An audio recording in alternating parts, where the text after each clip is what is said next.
Сьогодні ми зібралися на центральній площі міста Ірпеня біля міської ради з метою проведення заходу, що присвячений Дню національного кримсько-татарського прапору.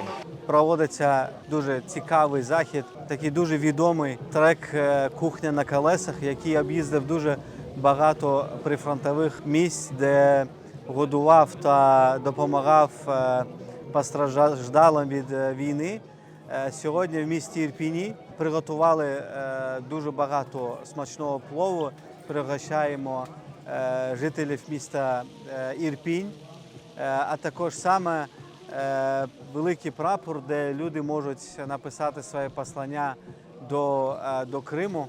У кожного є можливість познайомитися з картинами, з кримсько-татарською культурою.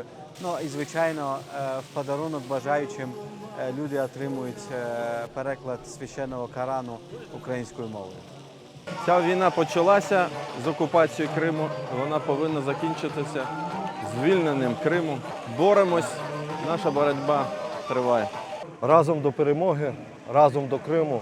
Слава Україні!